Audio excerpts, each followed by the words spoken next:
Okay, so here are 4 examples of the words that sound different when an American pronounces them as opposed to when a English person pronounces them. So, better, better, city, city, city, ability, ability, and then heater, heater. Does everyone kind of hear the difference? As I said, I think as long as you can tell the difference when someone else is speaking, it doesn't really matter how you pronounce it.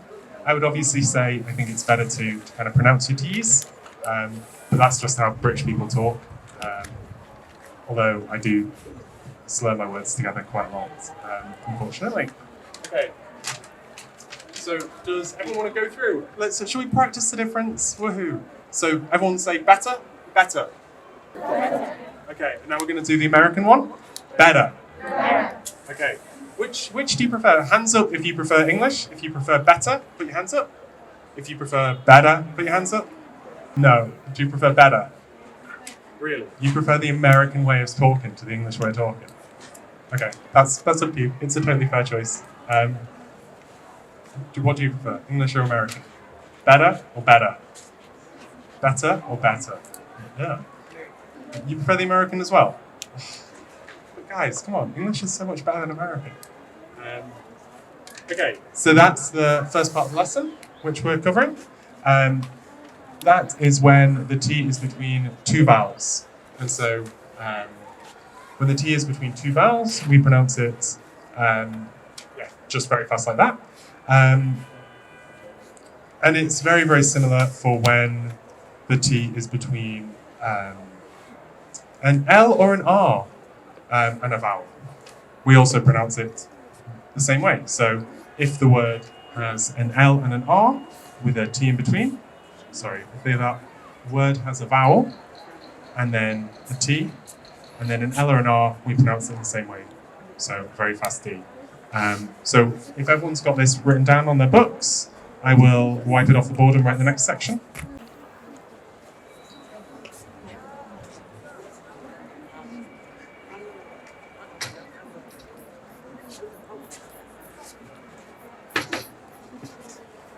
So the key bit here is we've got a vowel and L or R. And on this one, it was 2 vowels. So that seems to be the big difference here. And some of the examples of this one are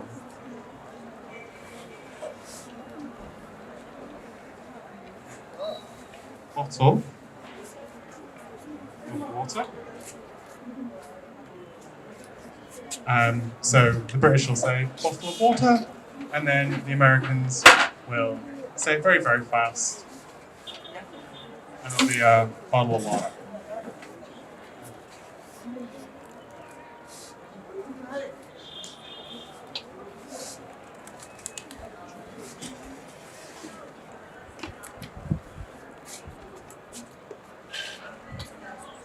So the difference in the sound here, everything in here is said. So bottle, whereas the Americans, it's bottle, right? So it's this kind of sound here that changes. And the same on water to water. So T, water, water. I hope that kind of makes sense to everyone. And we're going to carry on with some more examples. So we've got dirty.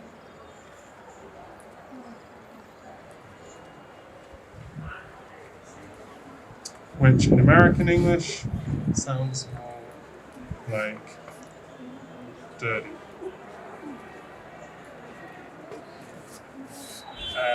But like Y and I sound very, very similar, no matter when you pronounce them.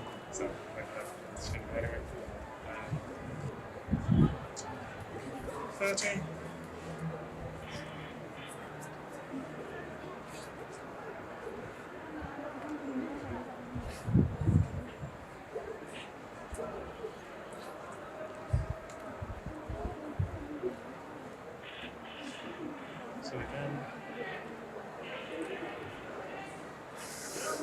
Words 30, 30, 30, 30. The Irish say 30 really funny. And if you ever meet an Irish person, they find it really difficult to say the word 3. So my father is Irish, and when he says like the words 33, he goes dirty tree, Yeah, so if you hear an Irish person talking about dirty trees, they're talking about the number 33. It's just a funny little joke. When people are speaking fast, then you can kind of tell that these are all the same words. Do you get that? Is this too simple? Okay, and finally, we've got a fun little part 3. Okay, so for this example, if the T is after an N, then the T is silent in American English. But again, I think you'll be able to tell the difference when people are speaking, especially with context. I feel like there's no word that means interview, so unless you're getting a little bit confused between, like, you know, your entire sentence, it doesn't matter that much and it won't impact you that much. Yeah. But yes, so for this example, the British people say it interview and the Americans say it interview. So again, just a really, really small minor difference. Also, very, very sorry, my writing does get quite messy towards the end. So yeah, so for these examples, it is interview, interview, printer, printer, 20, 20, 20. I think because I've watched a lot of American TV, I actually say some of these words quite American, and I'm only now realizing that I do this, which is rather worrying. And then finally, wanted and wanted. Okay, does everyone understand this so far? Right, I will give you some time to write it down, and then I'll answer any questions that anyone has. Yeah?